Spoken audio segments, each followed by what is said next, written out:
Welcome again, listeners, to Through the Sightglass, the podcast that dives deep into the fascinating world of craft beer and celebrates the incredible individuals who shape its vibrant landscape. Join us on a journey where we explore the nuances of this amazing industry and the remarkable people who contribute to its richness and diversity. Today, we're sitting down with Dwayne, owner and operator of Bridge and Tunnel Bottleshop in Astoria, Oregon. Dwayne, thank you for making time for us, friend. We appreciate it. Absolutely. Wonderful to be asked to do it. Yeah, we're excited. Yeah, very excited. Before we give Dwayne any questions, we got to know Dwayne very intimately through COVID because nothing else was open when I started at Fort George. And so my wife, working remotely, was looking for coffee shops, and Bridge and Tunnel was basically the only thing to limited capacity, but that would be open, so she didn't have to sit in the van all day. So we have a special place in our heart for Bridge and Tunnel. But very special. Where'd you grow up? Where do you call hometown? What was that life like? Oh, man. Rural Wisconsin. Yeah. Small town. We had graduating class was like 80, 85 kids. Wow. So, yeah, just we had the largest school district in the state, but the smallest school. That's wild. We just had to pick from all the little surrounding country communities. That's super interesting. To even fill up a school. So we were always snows would hit, we were always the first one to cancel because it was, you couldn't get there. back county roads to go pick up the kids on the school bus. Yeah, Drifts you live that old saying of being like, I walked uphill both ways in the snow to school. There were a couple of times, yeah. There were. That's funny. 3 miles outside of town, but I guess we're hoofing it in because. Nice. Siblings, do you have any? Where do you rank in them? And then what did your parents do? So my dad was a welder. My mom was a CNA, certified nursing assistant. She worked a lot in nursing home and adult foster facilities.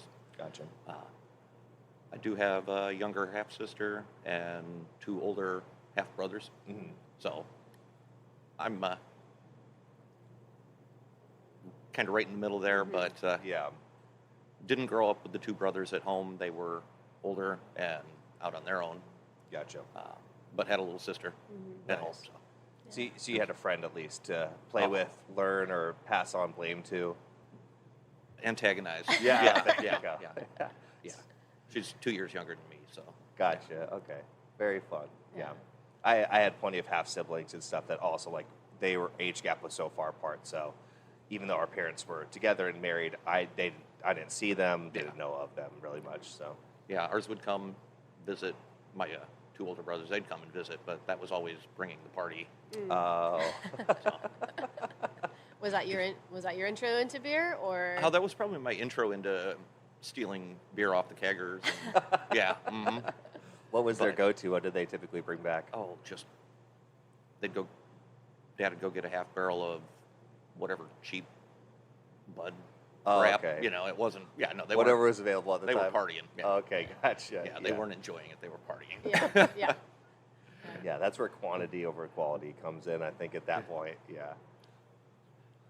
Fun. So did your parents, did your dad, was there, beer in the house that he would pull from, or, outside of that, did you know anything about the beer world? I knew I didn't like it. Oh, gotcha. Yeah, I didn't like beer growing up. Stole it so me and my buddy could go down to the river and just hang out and have fun, do things. Yeah, okay. But never really liked it. So, when I left to join the military, I really didn't drink.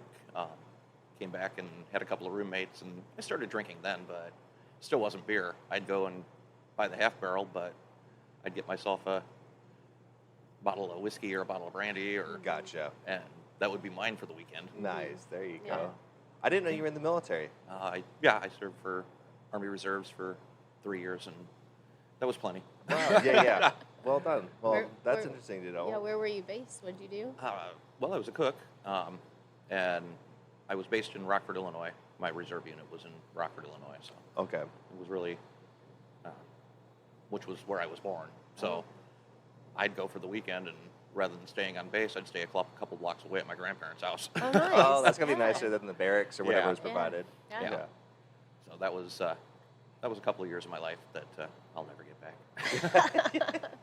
Yeah, I was about to follow it up with what lessons or what would you tell your younger self maybe back then as you're going into boot camp? I'm guessing would you say don't do it? still a tough one. I mean, I have huge respect for the military, Yeah.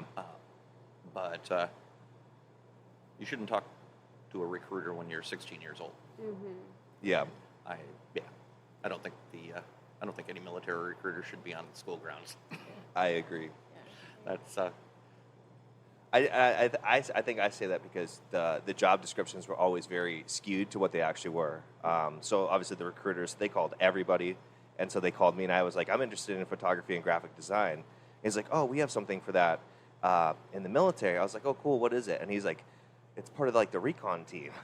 And so I was thinking like war photography or video. I was like, what? He's like, yeah, or like forward observer. And I'm like, oh, Yeah. okay. That's not the That's not same. the same. I think the job description and what you are pitching are two different things. Again, this is not a knock on the military, but yeah, especially at a young age too, where especially your 20s, I believe, is where you make a lot of mistakes and grow and learn a lot of life experience. That's a big weight. Yeah. To like really jump into, and I think a lot of people learn a lot of depth afterwards and things they wish they could have done better. But that's all hindsight is. Right. Yeah. I was swearing in on my 17th birthday. Wow. That was Did any of your friends or family members, were they in the military previously? My stepdad had been in the Navy. Right at that. Well, he's quite a bit older. Mhm. Right at the end of World War II, he was in the Navy. My grandfather was in World War II, but he was in the English Army, Oh, wow. stationed in North Africa. Oh, wow. So yeah, Wow. Yeah. got to hear stories, but Yeah. not many. Yeah. That's understandable. Where did you go after the military? I actually moved out here. Okay. I went back to Wisconsin. Well, I was like Illinois and Wisconsin for that 3 years right after graduation, and then moved out here. What was the draw? What brought you here? Yeah. My grandmother lived out here, and I really didn't Oh, know wow. her, and she was starting to, she was getting up there in years and needed some help, so Yeah, need some company. thought, well, I don't have anything holding me back, so my folks were moving out to help take care of her, so they were like, well, you want to join us? And sure, why not? Why So not? I moved out with them and stayed with them for about a month until I found a place, and Was that here in Astoria? no, Oh. across the river, Long Beach, Oh, okay, gotcha. Ocean Park. That's a huge landscape change from Yeah. Wisconsin country rural fields to all of a sudden you're literally like right at the mouth to the ocean Yeah. and the Hood Canal. Yeah. Yeah. Wow. It was, and being 20, it was, it was definitely a bit of a culture shock. Yeah. Leave all your friends behind and just start over. Yeah. So, So- talk through like what did that look It's- like? Did finding friends, job, like you found a place to Yeah. live? No, I found a job within a few days and stayed at that same job for almost 27 years. So Oh Yeah. dang. Okay. uh, What was that? I went to work at the grocery store and ended up becoming the produce manager and held that position for almost 20 years. Wow. By the time I worked into that position, so Nice. it was Was it local or a big chain? local, Okay, local. family owned. Yeah. Oh, that's fun. So started out working for the mom and pop, and ended up the son took over, and I worked with him for probably the last 12 years. He was the owner. Nice. Wow. Yeah. That's amazing. Good family, good people to work for. Is it still around? Oh yeah.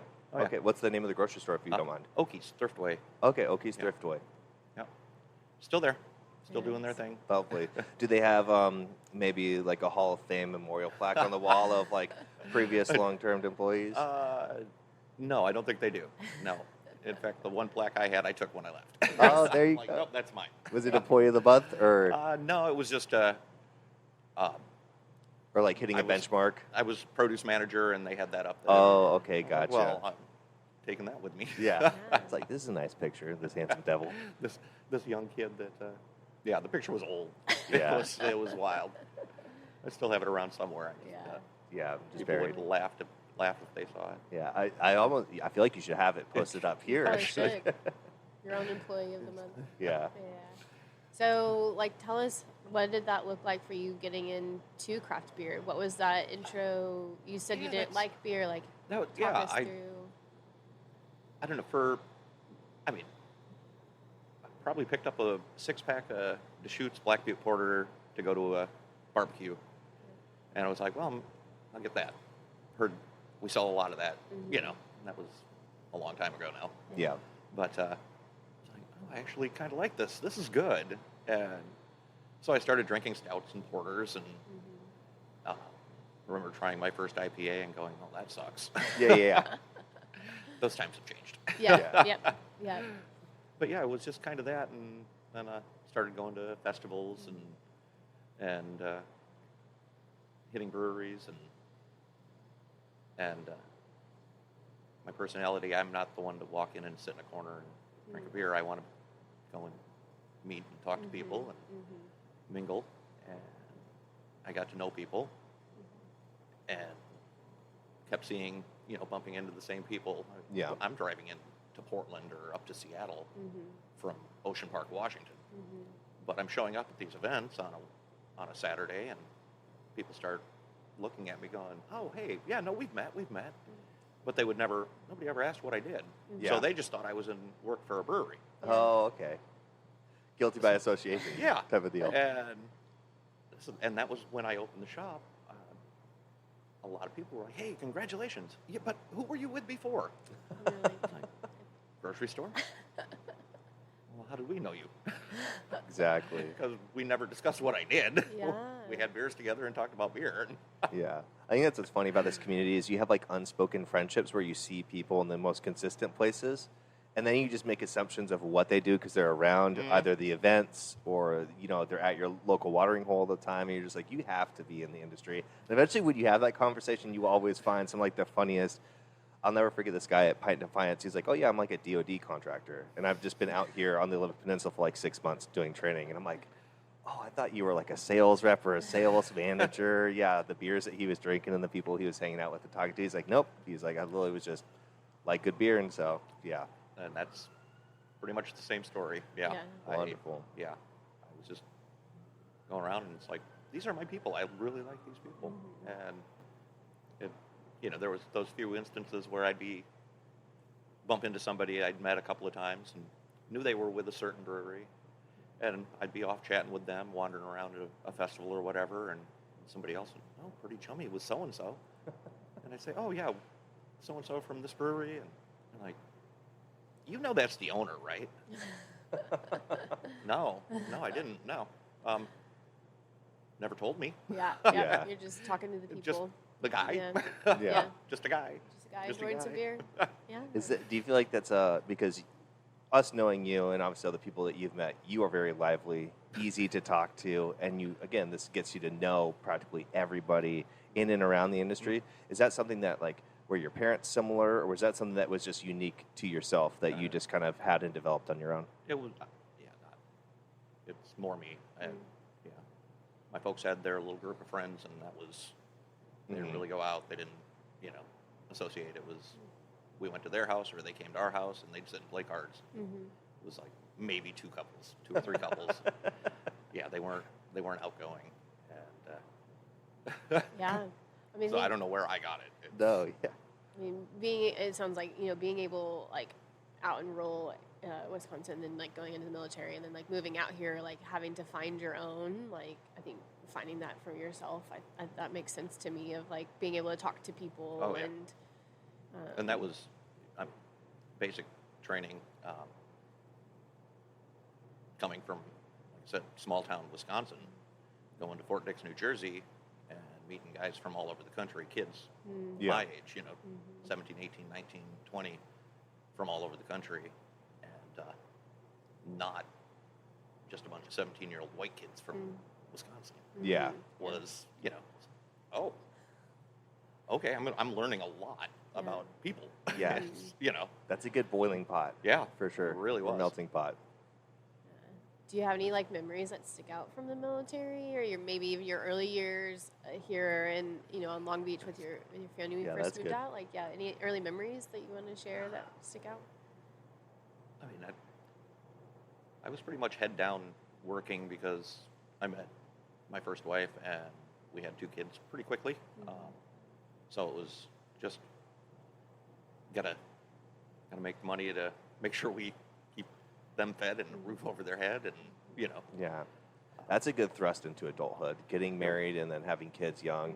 Growing up Mormon, that's what you were told to do. And I told my dad, I remember at like 12 years old, I told him, I was like, I'm not doing a mission.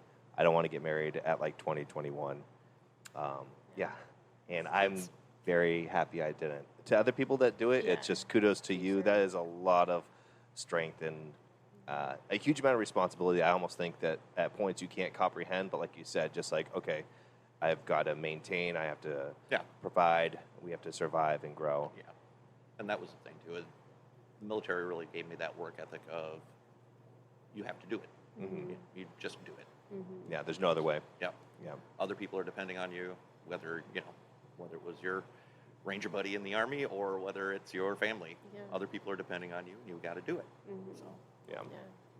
I mean, that's a huge part of, I think, for anyone growing up, whether you go into the military, you go to school, or get jobs afterwards. Like, I think coming into the real world, it hits you that you are responsible for you and then the people that you're responsible for. So having to find that work ethic, I think, not only can help propel you in life, but, also give you the fortune of, being an entrepreneur if you want to, being able to be confident in yourself and your abilities. So that's pretty awesome. Yeah. Yeah. Yeah, it's all up to you. There's a support system, people, but they can't do the work for No. you. And when life gets really hard and it just comes down to you as the person that it depends on. Mm-hmm. So I think that's a good little transition into, running Bridge and Tunnel and owning Bridge and Tunnel Bottleshop for as long as you have. In a town like Astoria, it seems, I would have not expected for a craft beer bottle shop that has such a wide and good selection to exist here. What was the wild notion for starting that? driving around to go find the beers I wanted to try. You're like, ease, just have it here. Yeah. The honest thought was, I can't be the only one out here going to look for the beers I want. Yeah. And then, as I got to know more people in Astoria, I discovered, I'm not the only one. It's, but I, ending up in McMinnville to go to the Bitter Monk to grab a couple of bottles and have a beer on a Saturday afternoon or a Sunday. That's a long drive. That's a long drive. That's a long drive. Or ending up in Oregon City at Archbridge. Right. Yeah. And just remember walking out of those two in particular, walking out of those two places, because they were smaller towns. I mean, McMinnville is larger than Astoria. Oregon City, closer to the Portland market, everything else. But walking in, chatting with the people there, seeing the community that they'd formed, grabbing great beers, and then walking out and going, someday I want to do that. Yeah. I said it one too many times, probably in front of my wife. So, well, then do it. Tried to give her every reason in the book it was a bad idea. But I'd been at my job for 25 years, It's hard to say, well, I'm going to give that up and go risk everything. Yeah. But the kids were grown up, and we were in a position where, you know what? The kids are all gone, and we can do what we want. And it is what I want, and you're behind me for it. So, it was That's good. awesome. Yeah. How did you land with it being in Astoria then? Well, I was living in El Waco, right across the river, so 20 minutes away, but there wasn't, in my mind, there wasn't the market over there for it. People weren't going to drive across the bridge to go have beers. It just wasn't going to happen. The distribution over there is a lot different than it is in Oregon, and getting people to Bring beer. Yeah. to bring beer, was going to be another issue. And I thought that would have been me opening a little hobby shop type of thing. Gotcha. And having to keep my day job. So I can't do both. And I was walking from Fort George over to Reach Break one afternoon, and there was a for lease sign in the window. I called the building owner, and he's like, well, I'll be down in 5 minutes. Oh, wow. Oh my. And that got the ball rolling. And it's like, well, I guess we're doing this. Guess you're doing this. Yeah, that's like fates aligned right there. Seriously. Yeah, this is a great spot. Like, honestly, in Astoria, it's one of the perfect, it feels so central if you're walking anywhere. Like, it's a great place to meet up. There's good places around to go, and there's just so much available right here. Yeah, that's something we were talking about with Dave over at Obelisk was that the walkability between bars, restaurants, and drink, you can do most of the town probably in under 20 minutes for a wide variety of things, which is fantastic because it, one, eliminates people drinking and driving, but as well as just it creates this fun little escape to be like, oh yeah, there's Fort George, we can have a couple pints over here. Oh, we can go have food over here. Oh, we can hit Bridge and Tunnel to have something more crafty. And then it's like, oh, and then if we want nightcaps, there's tiki bars, there's the whiskey bar. There's a lot. Yeah, there's a lot. It's a dangerous couple of blocks right here. Yeah. It's one that we enjoy for sure. Yeah.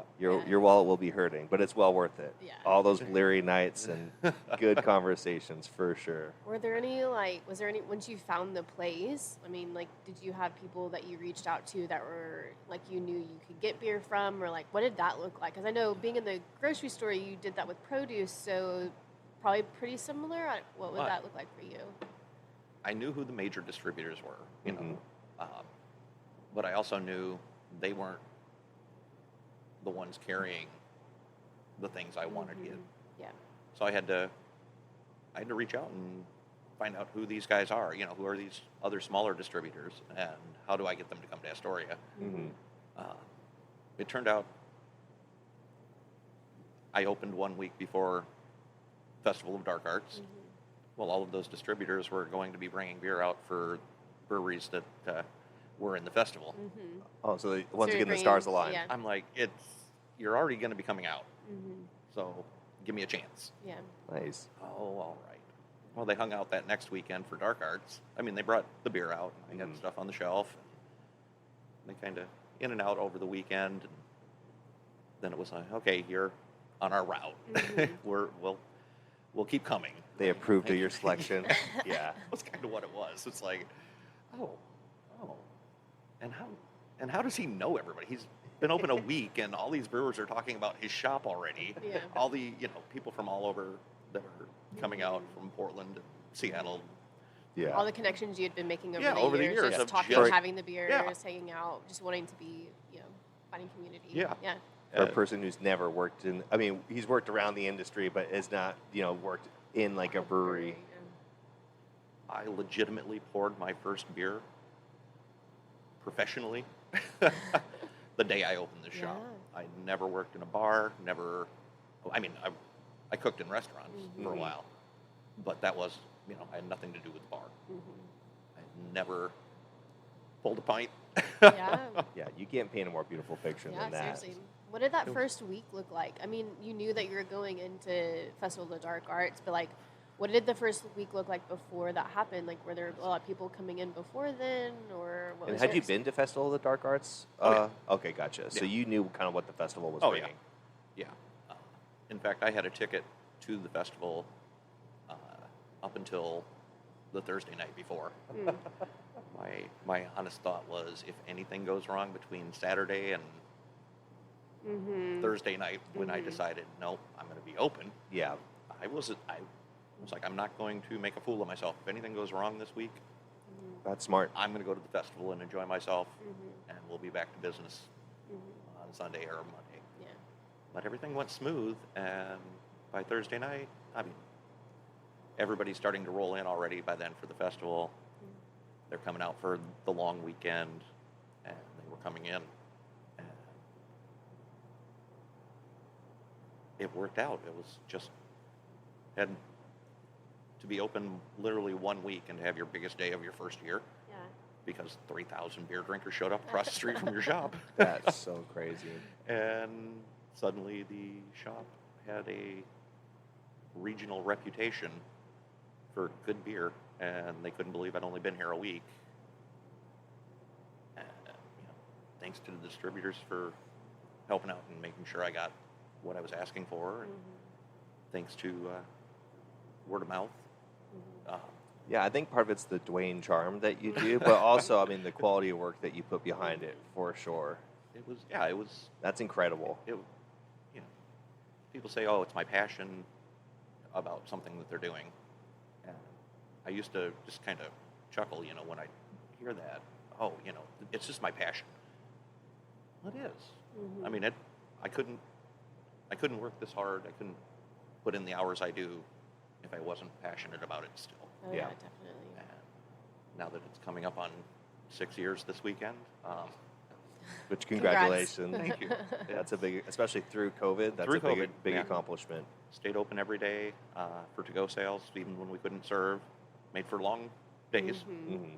But people came in every day, you know, and nobody quit drinking Yeah, during COVID. definitely not. Yeah, no, I think the science approves that or Yeah. supports that. Yeah, definitely not. Just to jump back really quick, would you say your passion is for beer, people, or both? Because I think we really enjoy the atmosphere and the environment that Bridge and Tunnel does. It's both. It is both. The craft beer got me to meet like-minded people who shared an appreciation. Mm-hmm. You know, it's no different than people that go to Comic-Con or something like that. They all have a passion. And I was just able to turn mine into a business because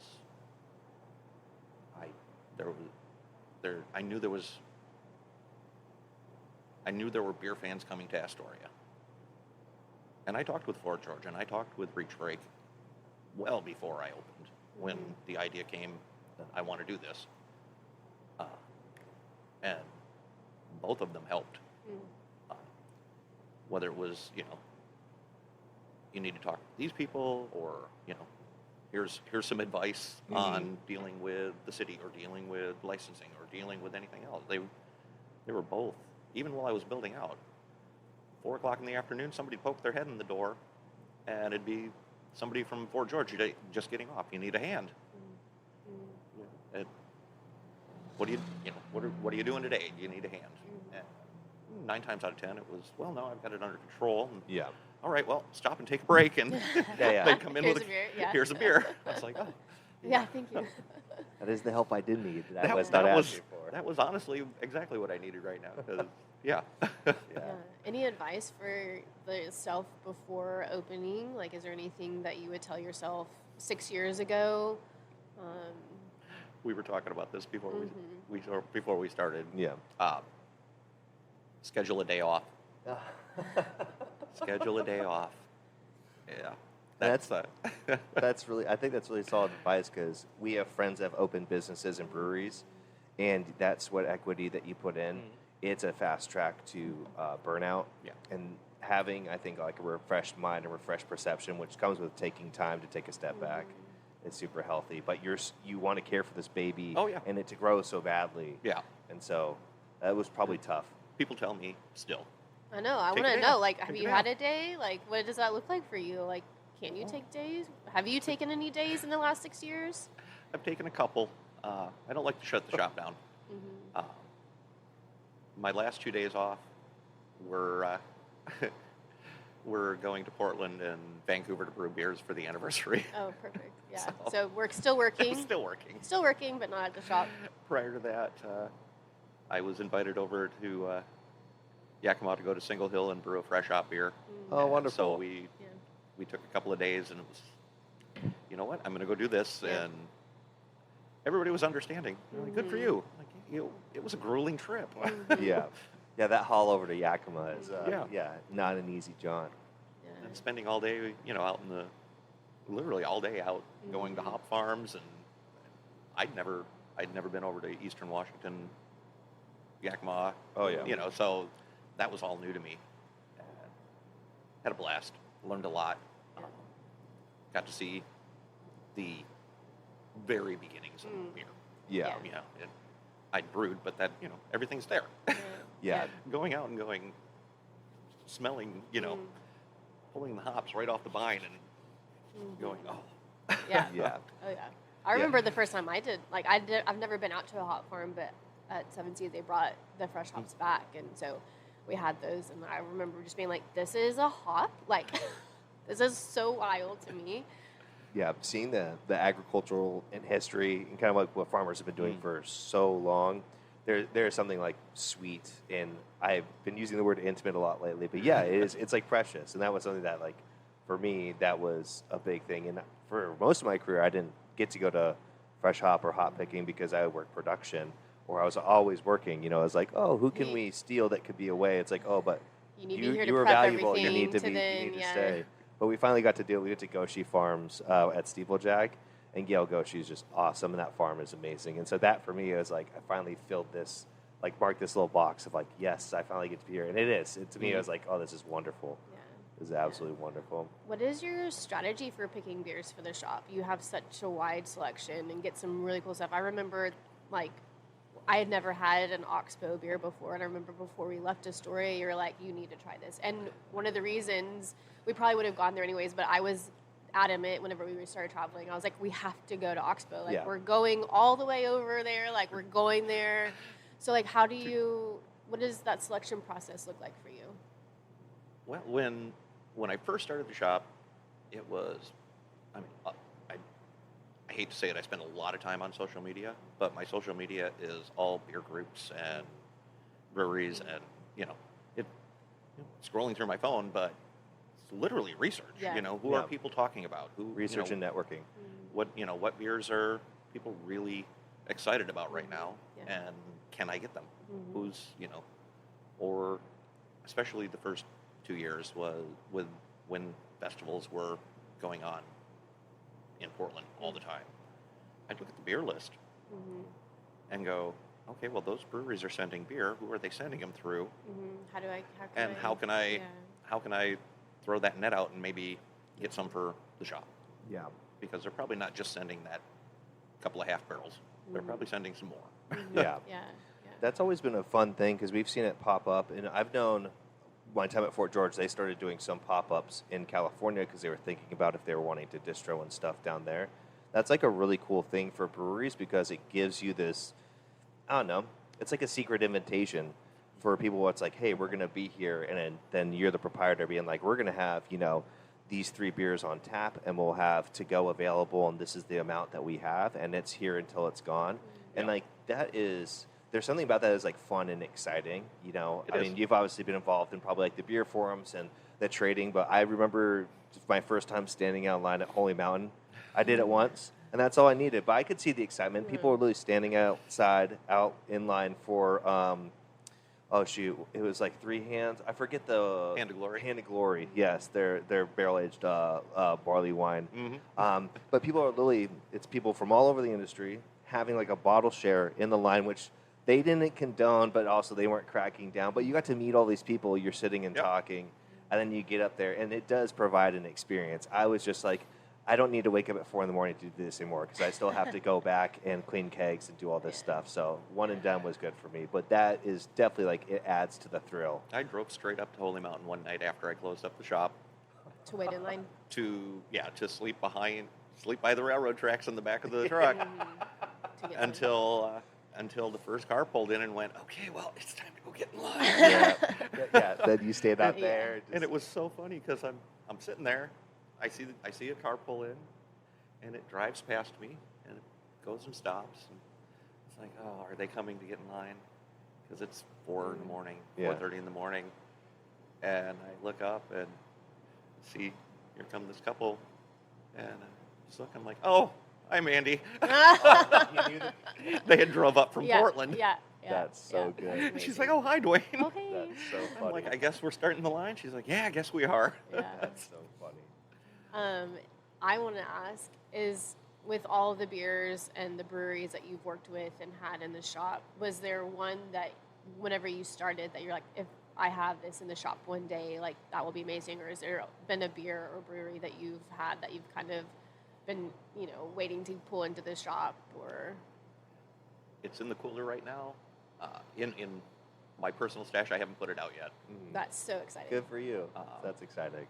It was, You don't have to share. Yeah. You can have it be a surprise, but Yeah, I was hoping, but I'll never had a friend come over from England, and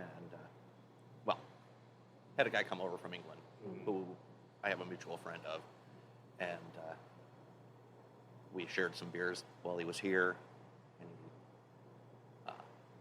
he's like, well, I'm going to be back in 6 months. Is there anything you want? And I threw something out there. It's like, well, I can't get this. If you can find it, I'll buy whatever or trade whatever you want. He comes back 6 months later. He's like, I couldn't find that. I'm like, yeah, I had a feeling it's. He goes, but I brought these, and he pulls out a couple of bottles of Tommy Jeff from the Netherlands, and that was just crazy. I thought that would have been harder to get than what I was asking for, but wow. That's amazing. Yeah, so That's so cool. Yeah, he outdid your goals. Oh yeah. Yeah. He's like, oh, you've heard of them. You're like, yes. I'm almost passing out. I'm Yeah. like, oh my gosh, I never thought I'd actually see one of these. That's incredible. That's so cool. I'm sure. I don't know how long you've had it there, but like, I'm sure as like someone who's thought about opening in a shop and then like being in the industry and then like having this thing that has been on your mind for so long. That's incredible. So congrats on that. That's so amazing. Yeah, everybody has this. We talk about because we want to eventually have it be like a homebrew microbrewery that has like a taproom bottle shop component and then a laundromat. Yeah, I'm weird. I love the laundromat here. The laundromat here in Astoria is my favorite. Yeah, it's clean. That's the nice thing. But Terrace Bulba is something that's like, if I could somehow get a keg of that and put it on tap, that is like a benchmark goal for when I own a business, is just to have that beautiful. It's available every once in a while. It is, yeah. I saw, I don't think it wasn't Slow Boat. There was some beer bottle shop up in Seattle that it was Fair Isle. I think Fair Isle put it on in their tap room, and I was like, oh my gosh. Fair Isle or Garden Path, maybe? Garden Path. Yeah. I'm sorry, I mixed them up. Yep, no, that's, Yeah. Well, whoever did it, Fair Isle or Garden Path, good on y'all. Those people are lucky if they don't know what they're drinking. All right, so I think we're kind of getting close to the end of it. Yeah, because you need to open soon. I guess I should probably do that. You probably should open. Yeah, so you have your 6th anniversary coming up. If you want to talk about that or any fun projects or even any words of wisdom for the kids out there. We've got, 6th anniversary is going to be this Saturday, February 10th. I can't believe it's been 6 years. Yeah. Congrats. Again, Thank can't you. overstate that. Congrats. Give you your flowers. Got to go do a couple of collab beers for the anniversary, so went to Vancouver and did a pretty cool Canadian lager. Rad. With Vice. Is it like, okay, with Vice, is it like kokanee? Is that what you're We were shooting for just something nice and light. Okay, gotcha. Yeah, nice, light, crispy to counterbalance some of the stouts for stout month. Then the next day went in and brewed with Yarick at Threshold and did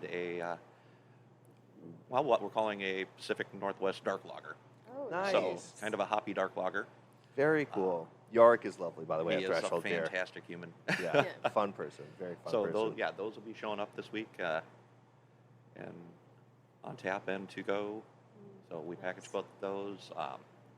Then went and did a IPA with Fort George. Unfortunately, we are going to be a few days late on that one. Beer will be ready when the beer is ready. Yep. Yeah, that is good. So, don't rush the beer. Let No. the beer be ready. Yeah. Had a little snafu with the ice storms that hit us when we were supposed to be brewing. So everything got pushed back about a week. Yeah. That didn't help. Yeah. Not at all. Well, we appreciate the time you gave us, Dwayne. Absolutely. Sincerely. It's so good to see you guys. It's so good to see Yeah. you. We always love coming in here for sure. So thank you so much.